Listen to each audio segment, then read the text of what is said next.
Hey guys, I wanted to go ahead and make this video because I think it's something that I can do to perhaps help a lot of people out there who are suffering with Crohn's disease. As you see this on the screen in front of you, I have been suffering from Crohn's disease now for roughly a year and about, well, we'll get into that. I'll just leave that there.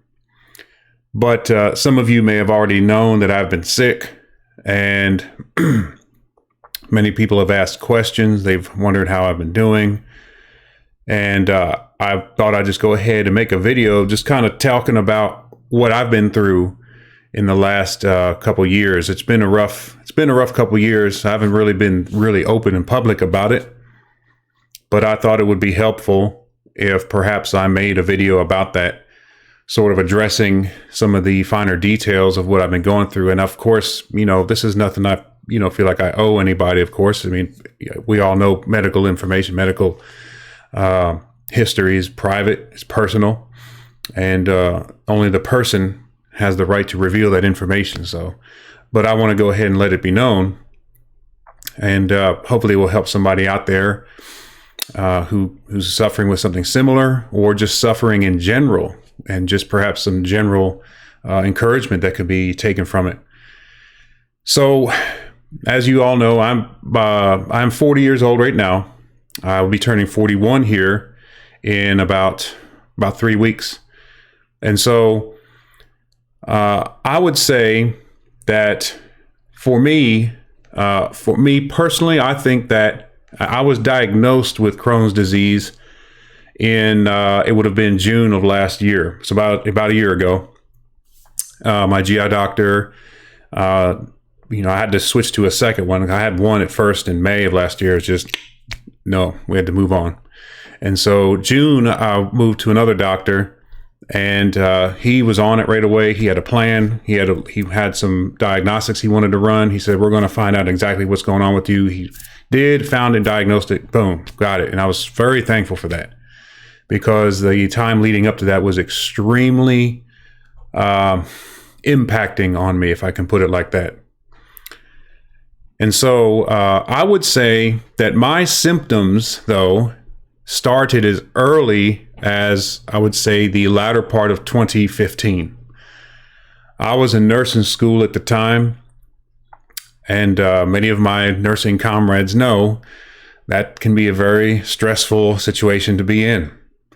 And stress, as all of us know, it can be very detrimental to the body and the mind, both. And the stress, I believe, I don't know for certain, but I believe I'm thinking is what it was.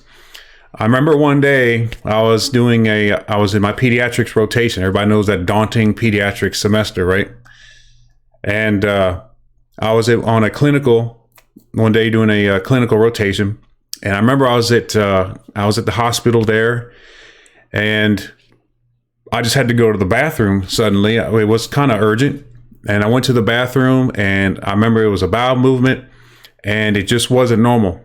It was not the same. It wasn't painful at all. It wasn't uncomfortable, but it was not like what I've been used to all the years prior. It was just, something that you would think would happen if you're getting sick, like, man, I must have eaten something bad, or maybe I've eaten, maybe something's, onsetting right now, and I'm just not really feeling it yet. And so I just thought nothing of it, and went about my way. And from that day on, though, I remember that my bowel habits weren't quite the same anymore. I used to, before that, I would be going to the bathroom, on a regular regimen. You'd have that, for me, it was one good solid, not solid, but like that, but we know what I'm talking about. One good legitimate, if I could put it like that, legitimate bowel movement a day. That was kind of what I was going through prior to that. And then all of a sudden, it just kind of got all shook up and unstable and unsteady. And from that day forward, I would be having just kind of inconsistent times of the day, and trips to the bathroom, still, maybe once or twice a day, but it was more unsteady. And I started having more gas as well. And I think that I kind of attributed it to just simply me, I was getting older, you know, not old, but I'm in my late 30s. I'm not 20 anymore at the time. And I'm thinking, you know, I'm just probably body's getting a little bit, you know, starting to have some squeaks and grunts and groans now, just part of getting older. Because it wasn't really making me uncomfortable. I was still able to work. I was still able to go to the gym and so forth. So it really didn't bother me that much. I just kind of, you know, that's how, you know, how we all are. You know, we'll deal with symptoms if they don't bother us. And we'll live with it and not tell anybody, nobody knows. And the next thing you know, once we start hurting really bad, or once we get some, you know, ultimatums from the doctor, now all of a sudden we want to do something. That's kind of how it was with me. I never really got it checked. And so 2015 ends. I go through 2016. I go through 2017 and into 2018. All this time having these bowel habits that were just kind of unsteady. Like I said, having, you know, more, you know, gas than normal. It was more gassy, but it wasn't just going around just blowing out gas everywhere. It wasn't like that.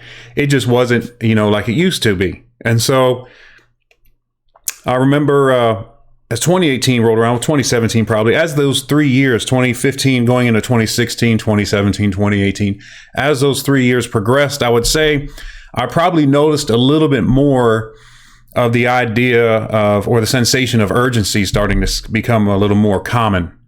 So like I would be doing something, then all of a sudden you'd feel like it's, you know, a bowel movement's going to be coming soon, but you didn't have as much time as before to kind of prep for it. Now it's like, okay, you're given a warning, but you don't have as much time because it's going to really start trying to make its way and break forth, as it were. Never had any issues of incontinence though, where I lost control and, you know, and went on myself. Didn't have anything like that. I just said, you know, I got to go because I'm having a hard time holding this in, right? And so 2018 comes down towards an end there, and I was working in 2018, worked all through these years. I was working. And then I remember it was 2018 in November. I had developed what is known as an anal fissure. Okay. So an anal fissure, if you all are not familiar with that, basically the skin around, I'm going to be, you know, not trying to be, you know, anybody may be laughing or giggling. It's not about that. We're just, you know, being, you know, we're talking about information here and you know, anatomy. So the skin around the anus there is very tender. It's very sensitive. And so what can happen is you can, through a bowel movement, through excess of wiping off back there, or using a lot of dry tissue, and if the skin gets real dry, you can actually put a tiny little tear in the skin. And what I had developed one. This was November 2018. And I remember when it happened too. I remember exactly when it happened. And I'll tell you what, man, it's very, you know, back in that area, it's very innervated, right? Very innervated. So any little disruption or irritation is going to seem like it's times 100, right? Just very sensitive. The smallest little thing can seem like a giant problem because it's just so sensitive. All the nerve tissue all the nerves back there. And so the fissure was very, very painful. Just a micro little teeny tear, but it felt like my whole back end was on fire. And when I had a bowel movement with that, you know, you're talking about stool passing by there, by that cut, that tear, and it was just, oh man, that was so painful. Very, very painful. And so it's like a 2-step forward, 1-step back healing process. You know, it's trying to heal up, but you got to go to the bathroom too. And that just kind of irritates it and makes it's like opening a wound or taking a scab off a wound. So it would heal up a little bit and then be set back a little bit by a bowel movement and try to heal up again. And then here comes a bowel movement and it kind of breaks it open a little bit more again, rather. And so that was December of 28, or November is when that happened. And it was going into December because it takes several weeks for those sometimes or often to heal. And I remember when I was on vacation in December. My family should remember that because I was dealing with that pain while I was on vacation, visiting my mother and my brother and my sister-in-law and my niece. And, you know, I made it through the vacation, but it was difficult because I was dealing with that at the time. So I remember when we came back home from that vacation, it was December 15th. It was that night. I rode in the car all the way back, 9-hour drive, you know, sitting on my rear end. And I tried to sit on one of those donuts, which at the time I wasn't aware, but now my colorectal surgeon, my GI doctor. Actually, I've had two colorectal surgeons and my GI doctor all say, you don't use those. Throw those away. They're not helpful because they help to basically inhibit the arterial circulation going into the colorectal to the rectal area there. So they're like, get off of those. Don't use those anymore. And I was like, okay, good. I won't. I got you. And what they were telling me made sense. And so I get back home December 15th. We get back home that night from vacation. And this is 2018. And that night, I remember when we got home, I had to go to the bathroom. And I just remember when I went to have a bowel movement, very, very painful. And it felt like I was constipated. It felt like nothing would come out, but it felt like something was there. And I was telling my wife, I was like, honey, I can't go. I go in there and I'm trying not to just, push everything out, blow out my whole insides. But at the same time, it feels like something's there. And so what happened was I kept pushing and nothing came out. It just kept hurting more and more. And I would go lay down. I remember I took some, I took some milk and magnesia. I took some of that. And I'm trying to think of what else I took.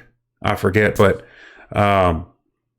I just remember that I was trying to go to the bathroom. I went probably about 2 or 3 times. I tried to go and nothing came out, but it felt like something was in there. And I thought, man, I was like, well, I can't be impacted. I wouldn't think that would happen, but I wasn't sure. I just know that it hurt really, really bad.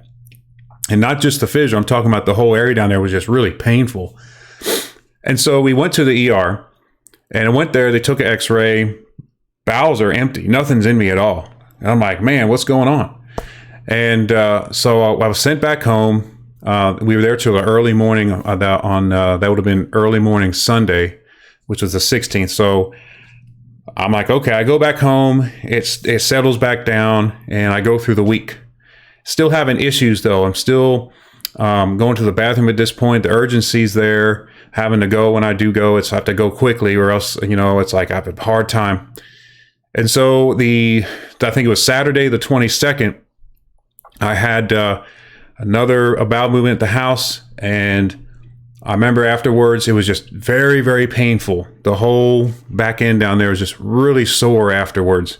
And I'm talking like sore for like several hours, not just for 15 minutes. I mean, for a long time to where you're just like, man, and all I could do was go in the bedroom and lay down on the bed on my stomach. Couldn't sit down at all. Was not working for me to do something like that. Had to lay on my stomach and was really sore. My wife was there. She's like, do you need to go to the hospital again? I'm like, I don't really want to. I want to see if this can pass or whatever. But eventually I just went ahead and went because it wouldn't stop. And so went to another ER down the street from my house. This is the 22nd of December, 2018, 1 week later from after that previous trip to the ER. So what happens is we get to the ER there. They do a CT on me. She said she sees some minor inflammation on the sigmoid colon.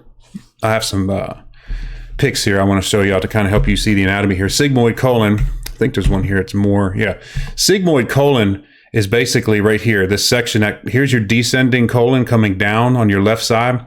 The sigmoid is where it crosses over from the left side into the midline of the body. That whole strip right here, this is pretty much the sigmoid colon. She said she saw some inflammation in here and also a little bit of inflammation in the rectum. The sigmoid rectal area is where I had some inflammation. So what was happening was she thought maybe I had some sort of, she knew exactly what it was, but she put me on some Flagyl, which is an antibiotic for GI issues, commonly used for those. And trying to think what else she gave me, I forget. But I got on that. That was December 22nd. I remember when I was at the hospital, by the way, my wife and daughter were there. I remember I was laying in the bed there and I was actually in tears because the pain was so intense. It was just so intense. I was just like begging to God, please make this stop. Please make this go away. It was so bad that my wife and daughter were seeing me feeling this way, right? They were there in the room and they went out to the car and they got in the car and my wife told me that she and my daughter both cried in the car because they were having a difficult time seeing me sitting there like that. And I didn't know that, But while they were out in the car crying, I was in my room there, laying in a bed, doing the same thing, because it was so painful, so painful. And then, you know, they gave me, trying to think what all the pain meds they gave me. I think they gave me morphine that night, which, by the way, that was the first time I've ever had morphine, IV morphine. It was, I just did not like the way it made me feel. It did very minimal, you know, I think because of the pain was a localized issue. The morphine really didn't do much to heal, to minimize or to diminish the pain. But, I did not like the way that narcotics like that, it just didn't, no, not again. I'd rather have, the Toradol was much more effective. So for me, anyways, another digress there. I digress on that. But so I eventually get sent home. We leave. That was December 22nd that night. 2 nights later, Christmas Eve 2018. My wife and daughter go to my mother-in-law's house to meet with family for a Christmas Eve dinner or get together, which is what they commonly do. And we all go over there, but not me, because I had a bowel movement. I wasn't feeling so well. And I had to lay on the bed, and I said, I don't want y'all staying here. Go ahead and enjoy yourselves over there. And, you know, so they went. And while they were gone, I started spiking a fever. I think I got up to like 101. It was something like that. So I started running a fever, and I had been taking my antibiotics. It's only been 2 days, but I had been taking them. And the fever was up to like 101. I told my wife about it, and she's like, do you want me to come get you and we go to the hospital again? I was like, well, I really wanted her to enjoy and spend time there with the family, but she kept insisting, and, you know, because I know she really cares and wanted me to be okay. And that's, I really love her for that. And so I said, okay. So she eventually came back to the house, and we went to the hospital again, went to the ER again. So this is the third trip to the ER in roughly 7 to 8 days, 8 days. And so, because it was the 24th, the first time I went there, that first trip I went, where they x-rayed my, they did an abdominal x-ray and saw I was empty and pelvic down there. That's where they did the x-ray. And that when I was empty, that was the night of the 15th that crossed over midnight into the 16th. And then here I am on the 22nd in the ER, and here I'm again on the 24th in the ER, right? And so now I go to the hospital, and on the 24th, I come in there to the ER, tell them what's going on. I'm having a fever. My rear end is hurting really bad around the rectum area. The anal area is just very sore, lots of pain. I'm just not feeling it. I can't sit down. I have to let you know. And so they bring me in. The doc comes in, and he does a digital exam, you know, has to put the finger up inside there. That's the first time I've had that done. And I was like, oh, and so he was real good about it, though. He did not, because I was real worried about the anal fissure. It was still there. I was real worried about him sticking his finger in there with all that going on, but he did a good job. It didn't, you know, wasn't as bad as I expected. It didn't feel good, that's for sure, though. Don't get me wrong. Don't get it twisted on that. So he feels around and he says there's nothing that he really can determine, but then he decides that he thinks there may be an abscess back there. And so he puts me in on a CT scan. He has my information from the previous trip I went to the ER 2 nights ago. He checks that out. He says on that CT scan, they missed it, but he says you can see on there that there is there's an abscess that was there, a anal abscess. And I was like, really? And so he did another one there at the on that night. He did another CT there, did a pelvic there, and saw it. And indeed, that's what it was. There was an anal abscess, and that's what the diagnosis was. And so that required a surgery, because it wasn't like, you know, we're not talking about a dermal abscess. This is deep down into the, you know, I'll just go back here and show you real quick if I can kind of zoom in. Well, can't really do it here on this one, but let's just do this real quick. I'll do it like this. Here's the, you know what? I'll tell you what. We'll just do it like this. Hang on a second, y'all. Hang on, and we'll do this real quick. Let's see. Fat finger, all this stuff here. Mine was like a, here we go. We'll just do it like this. Here, you see this picture here? Here's where mine was. Mine was pretty much, it was pretty much a, I don't know if mine was intersphincteric. I think it was. I think mine was in here, and he had to cut. It wasn't like something you could just, you know, it wasn't like a, you're not talking about like like I said, like a dermal abscess where it's something on the skin you can just burst or just cut right here. He had to cut deep down inside. And at the same time, not cut the muscle, because if you cut the muscle, you do too much cutting around here, the musculature, you can make the patient incontinent. Don't want to deal with that if you don't have to. But it hurt a whole lot, so something had to be done. Anyways, so what happened was the abscess was in this region here, and he had to cut that. He had to go in there and cut. And in doing that, I had to go into surgery, of course. And that was the night of the 20th. Well, I went in 24th that night, and I think my surgery was scheduled. I'm trying to remember if it was the 25th. It was a Christmas day. It's like Merry Christmas. See, right here's your present. Just cut your butthole for you, right? I spent that day in the hospital, Christmas Day. I'm trying to think, was it that day that they did the surgery? And then the 26th, the following day I came out. I believe that's how it was. And so I go back home. They did the tertiary cut, you know, where they just leave it open and let it heal as the skin grows out.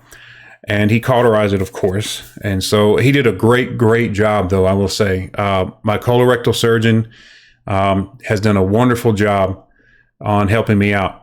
So anyways, that was the 24th that night that I went in. I ended up getting that diagnosed with that abscess. They had to do surgery, got it taken care of.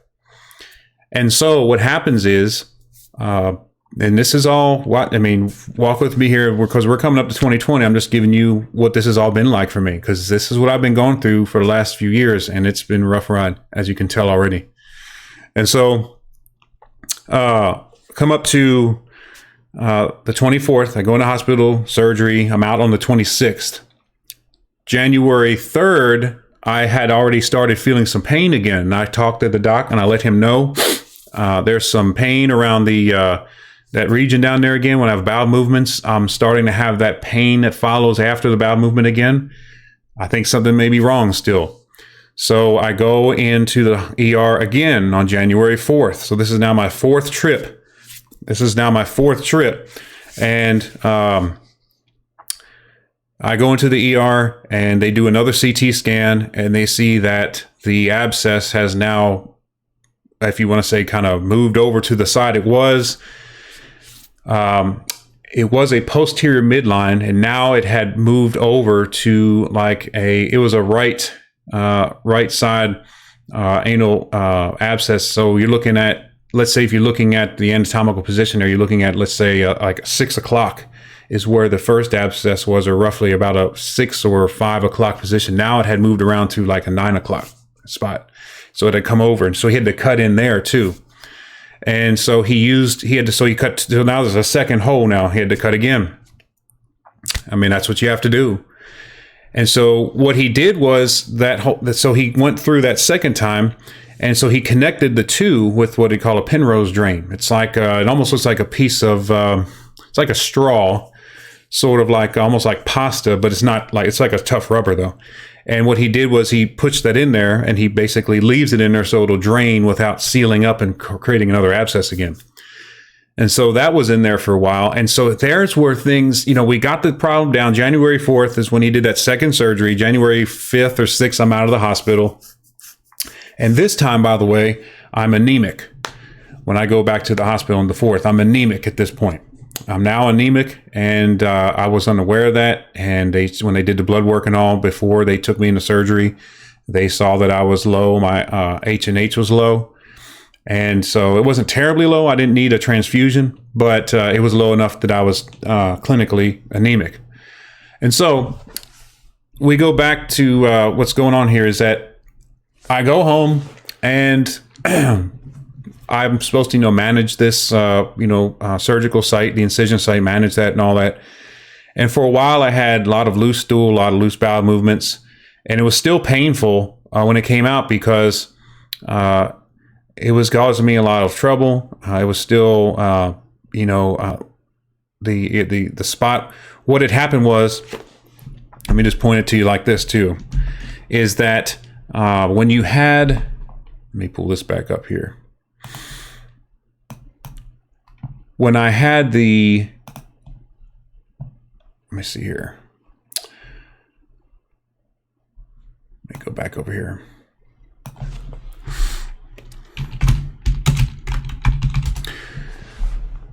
All right, when I had the abscess, what had happened was, you watch me here.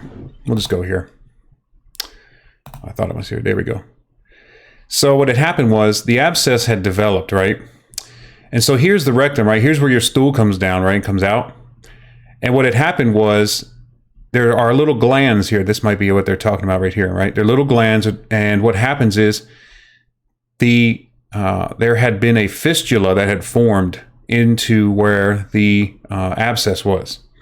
And so what would happen is when I would have a bowel movement, this is after I come home from surgery on the 4th, what would happen was when I had a bowel movement, the loose stool, since it's loose, it can slide, it can go through a small fistula. It would come through into the area where the abscess was and come out through that tertiary incision site. So I would have bowel movement coming out the anus like normal, but some would come over here. And man, it was on fire. It was on fire. It was burning me up, man. It burned so bad. And this was what I was dealing with coming out of surgery and being at home.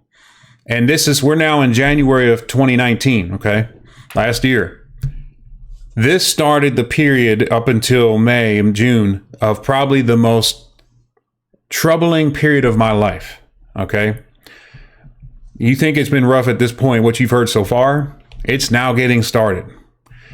So now for the rest of this period, I go through a 6-month, roughly 6-month period of extremely painful bowel movements, extremely painful.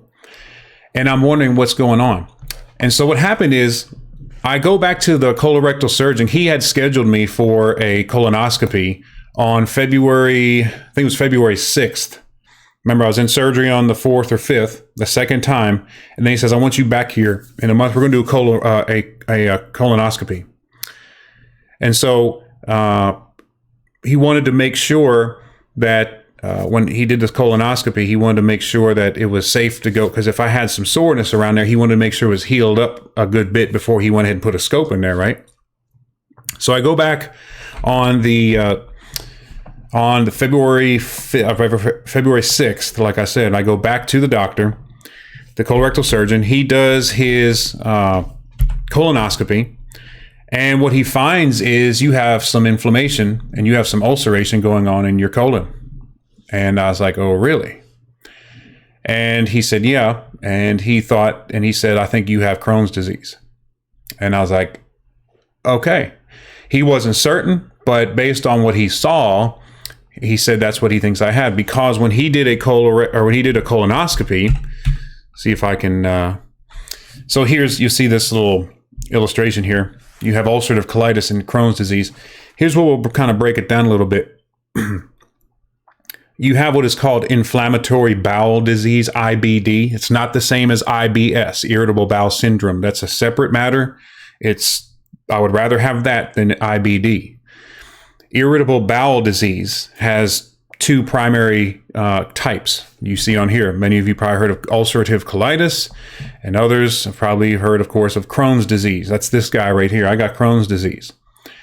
And so ulcerative colitis is both of these, IBD, irritable bowel disease, is an autoimmune disease, meaning it's not a viral infection, it's not a viral disease or bacterial, it's not externally caused. Some external agent comes into the body and cause a problem, an invasion, something like that. This is purely internal.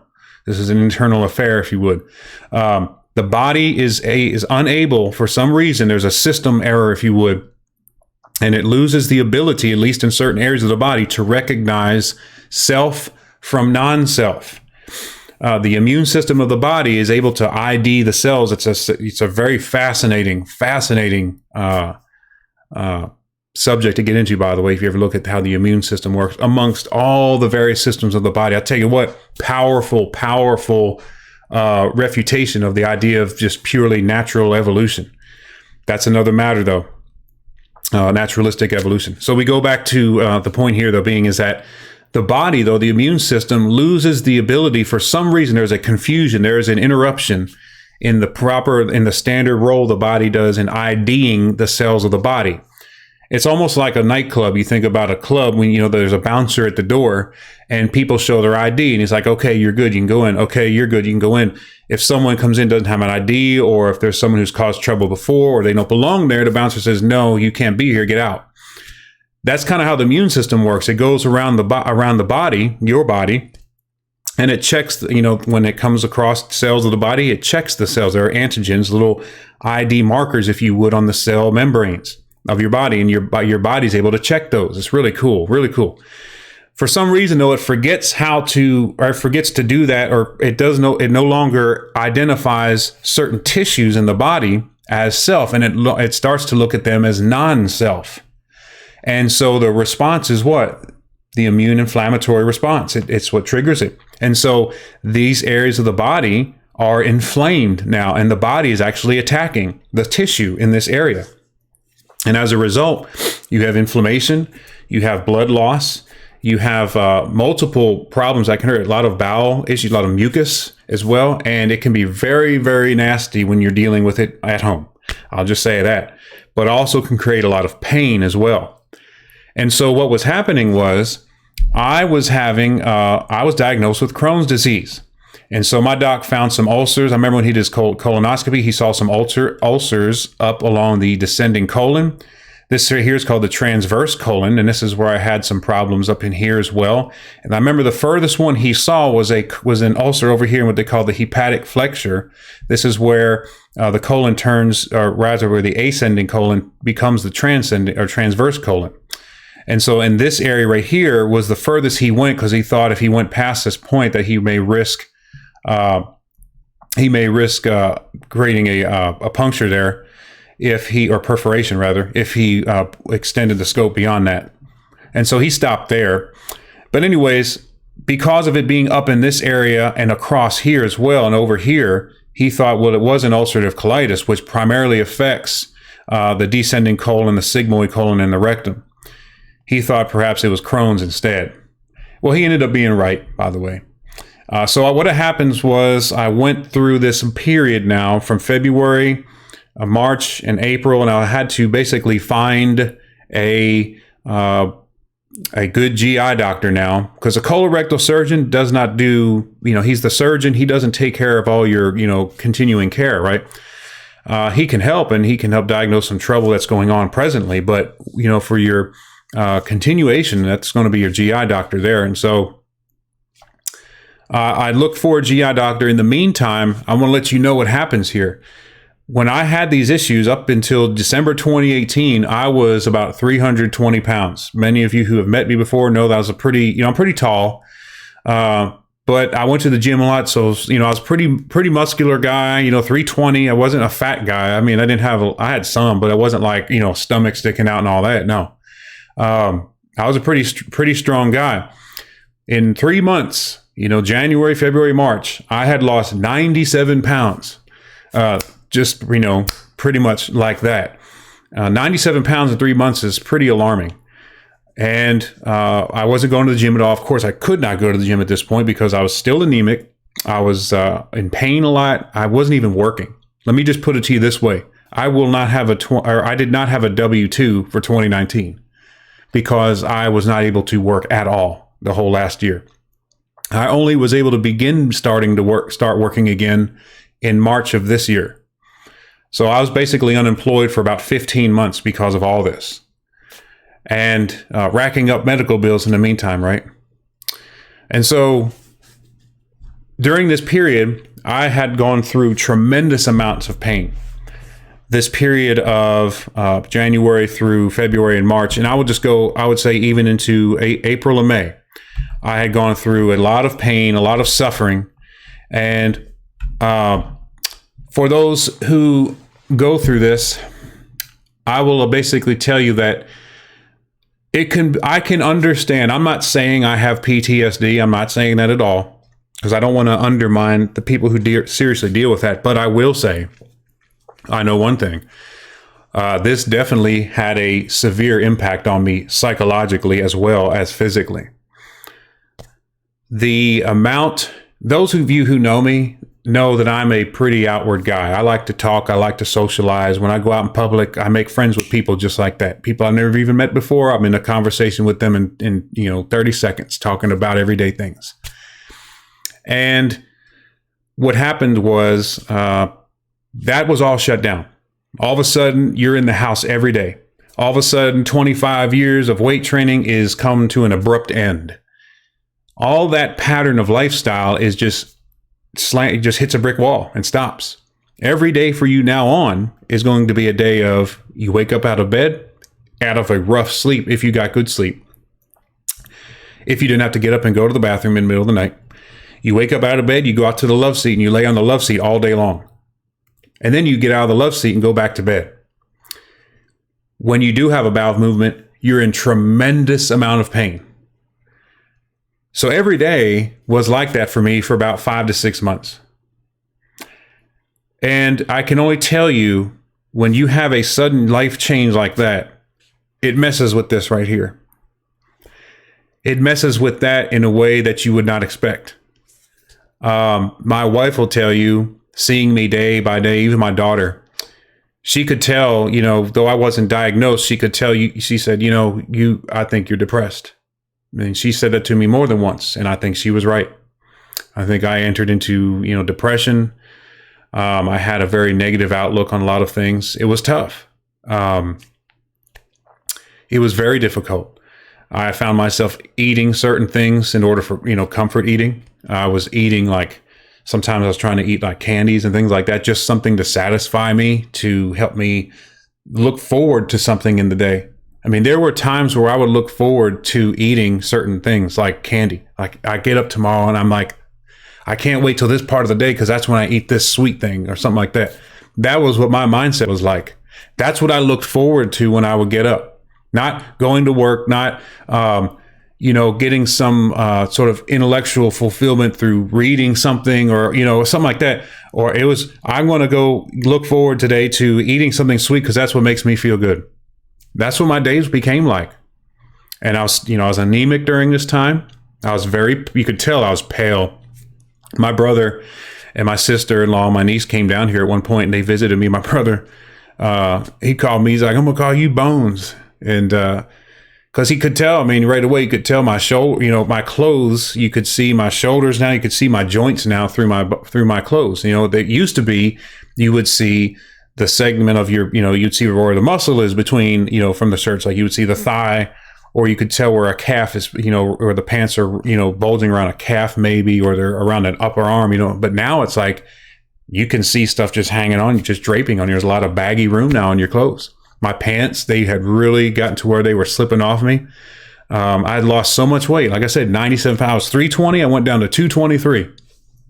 223. For a lot of people, that may be heavy. I'm 6'6", and on me, 223 is small. And I was very weak. I was lethargic, and I had a lot of trouble. And let me see if I can, there's something else I was wanting to show you here. See if I can get this. Let me see here.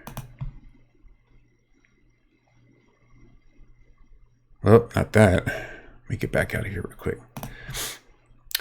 Let's see here for a sec. This is kind of what happens. And this is what y'all should really try to realize when it comes to Crohn's disease. Now, I think what my problem was, I didn't eat a whole lot because I knew that the more I ate, the sooner I would have a bowel movement. And the bowel movement is when I experienced my most pain, or when the pain would hit me hard. It was during the process of having a bowel movement and the several hours after, as it just slowly de-escalated back down.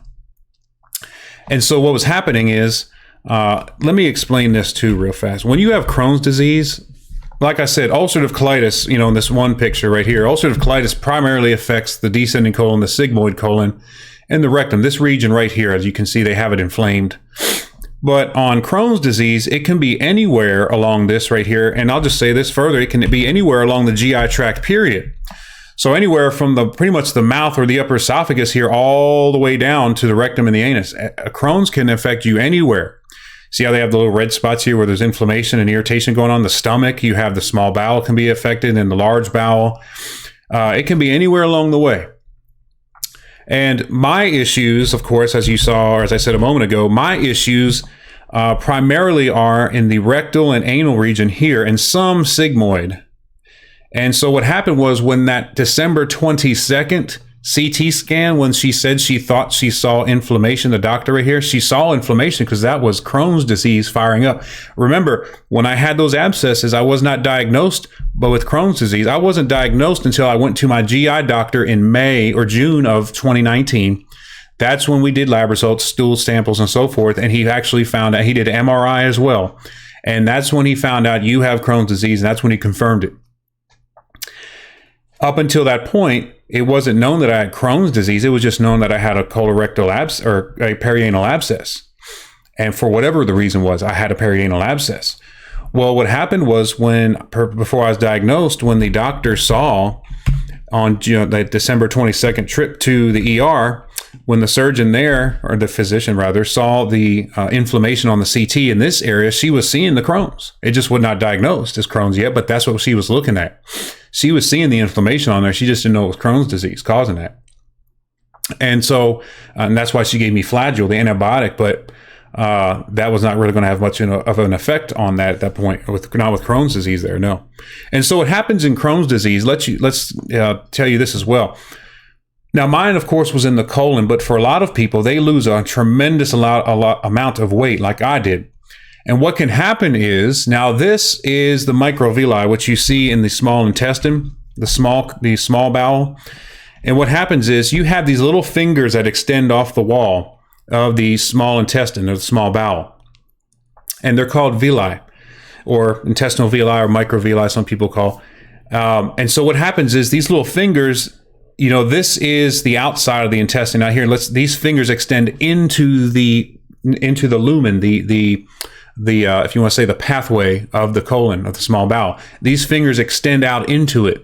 And what they do is see this little single cell layer here, and there's vessels, little arterioles coming up and venules coming back down. And here's your lymph system, the little green lymph system for any kind of drainage, like your body's sewer system, if you would.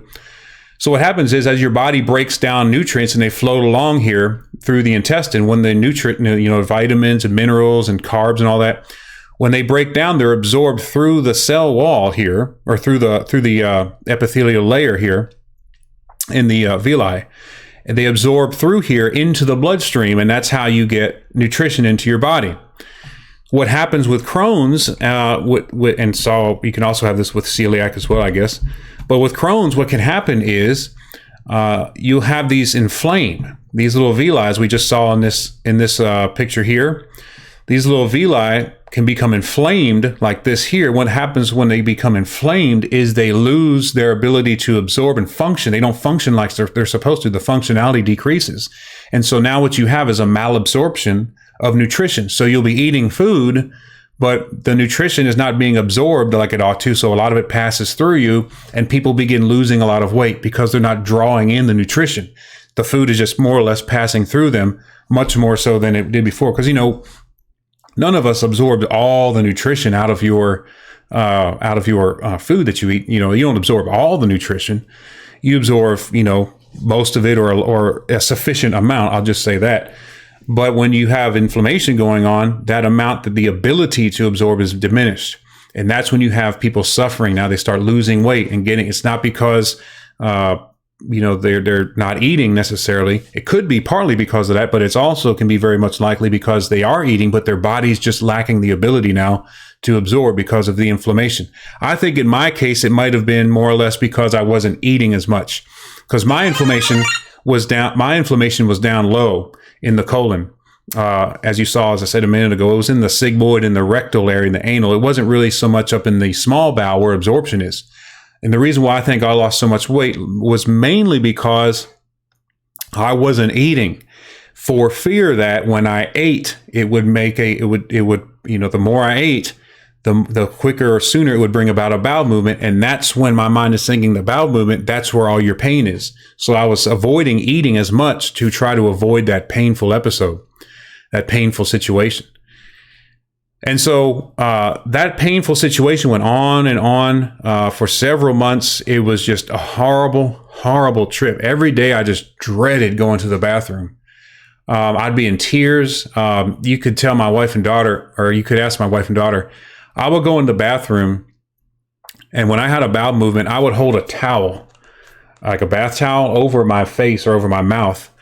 And what I was doing was yelling and screaming into the towel to help muzzle or muffle my voice, so they wouldn't have to hear it so much. It did only so much though, because they would still hear it, and I would come out of the bathroom and they would be crying because they'd hear dad, they'd hear their husband, and they're yelling in pain like that. And that's just how it was. I mean, one thing I learned the hard way is you don't take any kind of NSAIDs, non-steroidal anti-inflammatory drugs. Do not take those if you have Crohn's disease, because they can cause a rebound effect with your pain. And that's what I had been doing up front. I did not realize that wasn't something that was to be avoided.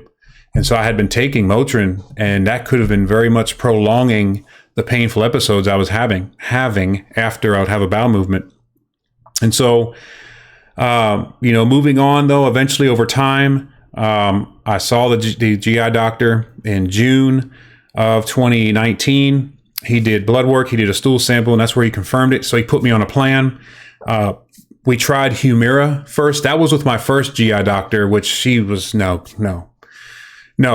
And so she had me on Humira. I remember it was after my first maintenance. I took the loading dose on Humira, then 2 weeks later, or was it the 1 week later for the when you're doing the loading period? But anyway, I think it was 2 weeks later on my first maintenance dose. That's when I started having, after that maintenance dose, I began having some hives break out on my head and some sores in the back of my throat. And so she determined it was an allergic reaction. That's what I thought it was as well. She really didn't seem very interested in trying to look into what's going on with me. And so I got a really bad vibe from her. She seemed very disinterested, not really like she was trying to find out what's going on with me. So I went to another doctor. He did way, way better. I'm still with him now. As a matter of fact, I saw him last Tuesday. He did a great, great job, and he's a good guy. And he nailed it down. He put me on Stelara. So I'm on Stelara now. I take 90 milligrams of Stelara every 8th week, I should say, 56 days. It's one sub-Q shot in the stomach, kind of like for any of those diabetics out there who may put, like an insulin shot, just a small poke in the belly every 56 days, every 8 weeks. That's it. However, I had to get a patient support program, get on board with one of those, because the insurance for me, those Stelara shots are a tremendous amount of money. I actually talked to the specialty pharmacy and asked them about that. And the actual price they told me for one 90 milligram shot was $26,000, which, that's incredible. Now, the oncology, you go into, oncology medications, that goes even beyond that. But $26,000 for one shot. So my annual medical regimen runs roughly $150,000 to take care of my Crohn's.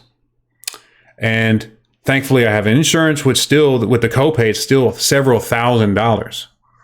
And so I have a patient care program I'm with that brings it, thankfully, down to only $5 is all I pay for each shot.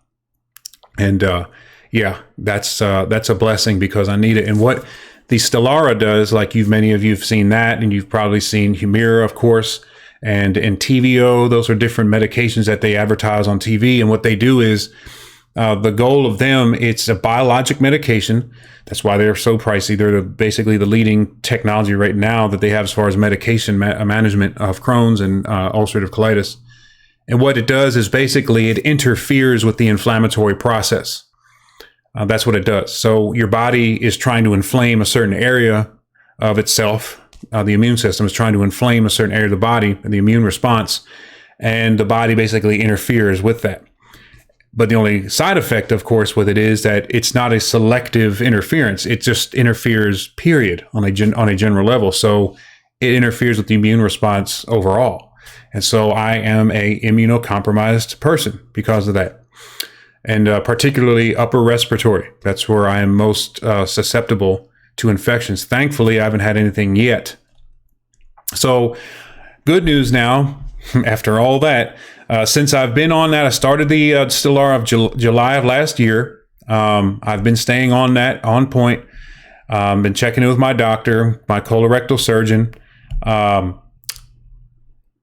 Along the way, let's see, last year as well, when I had all those, when I had dropped all that weight, I had started taking a weight gainer I had looked into that I really appreciated. That was Redcon 1, MRE from Redcon 1, and I still put my total faith in that product. It has been awesome, totally awesome. Animal and plant-based protein, really, really, really good stuff.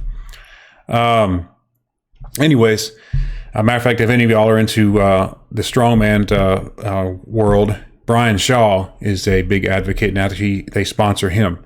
But anyways, that helped me gain a lot of weight back. That, and I started drinking some Fairlife milk because that was lactose free, and I'm not trying to do anything to trigger any problems with my GI. Let's see, at this point now, I've gained a lot of weight back. I was down to 223, remember? I'm now 270, and I'm a lot stronger. I'm a whole lot different than what I used to be now. I'm able to walk around and so forth. And that's another thing I didn't point out earlier, was the fact that I had developed a fistula from that abscess, and that was something I had to deal with for a while.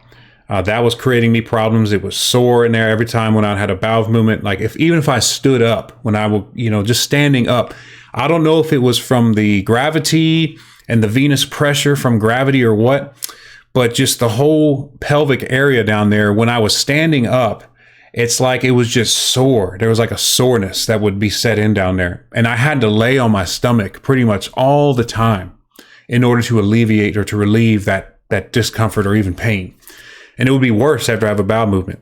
And so what was going on when I was having these bowel movements, by the way, is I would go into the bathroom, and when the pelvic muscles, see how this keeps going on? Because this is how bad it was. When I would have a bowel movement, the pelvic muscles in that area, down that area, the sigmoid colon, the rectum was all inflamed from the Crohn's. And what was happening was, from January last year up until July, I wasn't on any medication to help with the inflammation of the Crohn's because I was still in the process of finding out what's going on with me.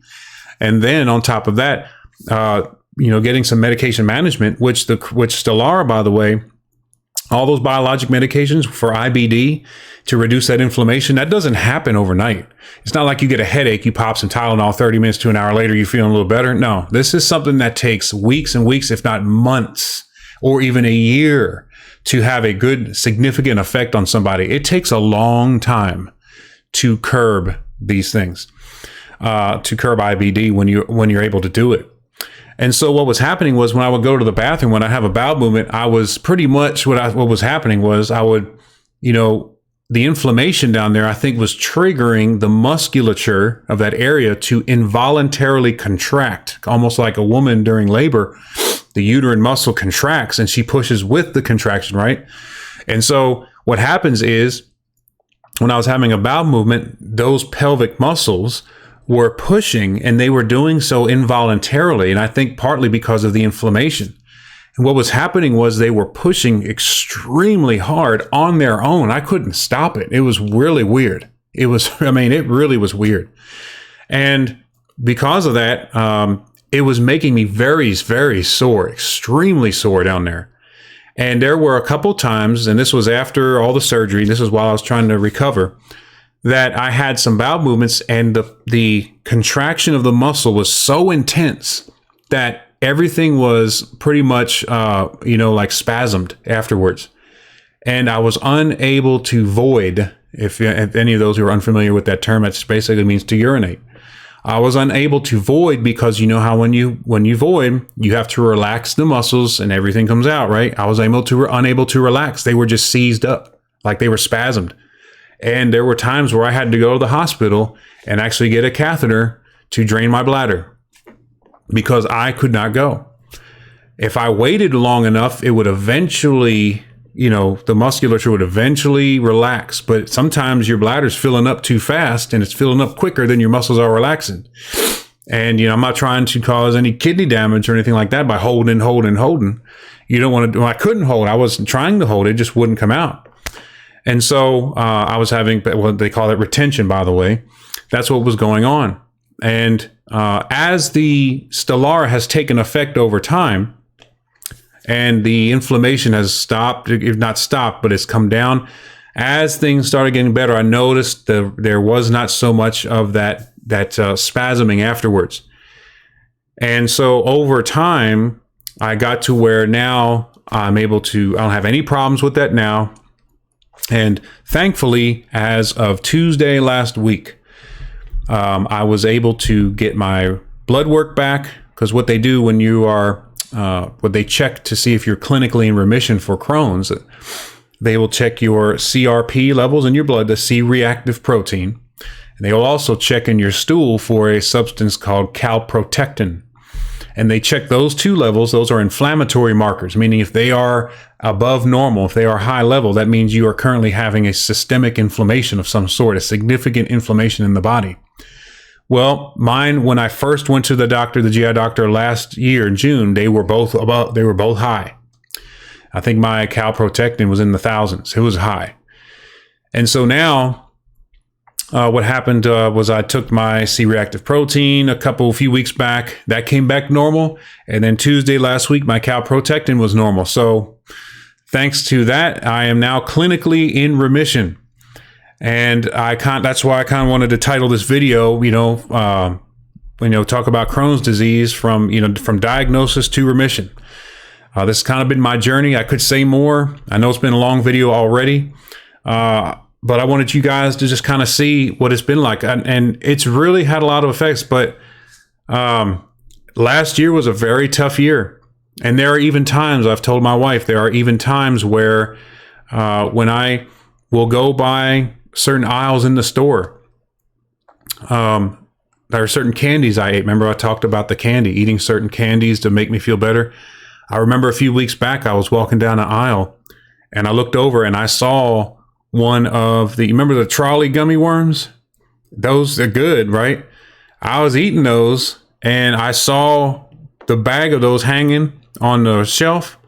And I remember I told my wife, I said, as soon as I saw those, as soon as I laid eyes on that bag, I just remember immediately just feeling bad inside. I just immediately felt bad. And I stopped and I thought to myself, is that the connection my mind has? Immediately, it sees that thing and it triggers those memories. I don't know if it was like a subconscious reaction, but the point is, I think that's when I said not saying I have PTSD, but I know something has happened to where it makes, I've definitely had a psychological impact from going through that. And when I saw those things hanging on the shelf, it immediately made me feel bad. And when I think about certain things that I ate at that time now, when I just think about them, I'm like, I really don't want to eat those. I don't want to, because it takes my mind back to that point in my life last year. And that was a very, very horrible time. Very hard on me, very hard on my family. And I hope to never go through that again. But for those who are watching this, who may be going through something like that, here I am now. It's, 18, 19 months later, but I'm definitely where I'm able to work now. Excuse me. Like I said, I'm in clinical remission, but that doesn't mean I have no inflammation at all. It just means that, it just means that I have no significant inflammation. There's nothing to be concerned of. And so when I go, I'm able to, work now. I'm not working full time. I'm working, a little bit here, a little bit there, but I'm able to do it. I changed the oil on my car today. I'm able to sit down on my butt now. I'm able to, stand up and walk around. I'm actually going back and hitting some weights again, gaining my strength back. I'm not going to get back hardcore to what I was doing, but because I just don't want to. I'm 40 now. I don't want to be doing all that anyway. I don't want to be 300 some pounds anymore. Period. I'm 270 now. I probably would stop it right here. But This is where, I'm gotten a lot better than I used to be. And don't give up. Don't give up just because it looks like there's nothing, there's no date in the future that you have a set as to when you think you'll be feeling better. That's how I felt. I was like, I remember telling my wife many times, I don't know if this is just going to be the way it is for the rest of my life. I'm just going to be laying on the couch or laying on the love seat like this, and I'll be getting mad, and just the depression and the anger getting to me and letting it have my moments where I would just kind of get upset. And it worried me and it bothered me. And sometimes I would have moments where my hope was really tried. But I want you guys to know that here I am today doing way, way, way, way, way better than I used to be. And don't just think because, I don't see a goal in sight or I don't see an end in sight. It's been like this. I hurt bad every single day. Man, nothing can happen. Well, look at me. Here I am now, folks. And I'm so thankful to God that I'm where I am now. And I tell you what, I could not have done this without my wife and my daughter and my family. They have brought me so much help. So much encouragement. They've helped me with finances, and members of the church as well. My Christian brethren have helped me out tremendously. And I'm very thankful for all the help I needed or help I received. But don't give up. You can, there's very trying times. This, I learned, this is the first time I've had a chronic condition of any sort. And I have a whole new level of sympathy and empathy now, I should say, for people with chronic conditions. Because now I can say, I know what it's like to deal with it every single day. Every single day, and make it feel like it will never, ever end. I know what it's like, man. I know the feeling. I know it. And I can lament and mourn with those people because I've been through it too. And I want you to know that I want those people to know that don't just give up because you've been through this, you've tried this, and there's just no date set in your future, no idea of when it will stop. Don't let that get you to thinking, man, I'm just going to go to the grave like this. You don't know. You don't know that because here I am. And I've been through a whole lot, and things have gotten a whole lot better though. And I just pray to God that I'm in remission, like I said, but that doesn't mean I can just go back and act a fool now.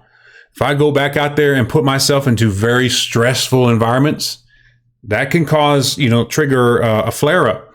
Now, it probably won't be as bad as it was last year because that was all in the process of figuring out what was going on with me. Now we know what's going on, so we can target it immediately more, sooner rather than later. So if I do have a flare-up, it probably likely won't be as severe, but I don't want to deal with that still. So I'm going to be careful that my job, for example, I'm not going to work in a place that's going to load me down with stress. That's not going to be a wise move on my part. As much as I may want to work at it, like I used to work in a very busy ER, I don't have a desire at this point to go back to a busy ER because I don't want to have all that stress. I don't want to have all that atmosphere cause problems for me. And then I'm back out of work again, got to see my wife and daughter every day and not have income coming in for them. I don't want to deal with that again. I have to be careful. I don't just eat and I can't just eat anything. Now, thankfully, my diet doesn't have to be extremely limited. I seem to have a pretty liberal diet comparatively for what I'm able to do. And so I'm thankful for that, but I don't just, go out there and eat any and everything as well. So I have to be very careful.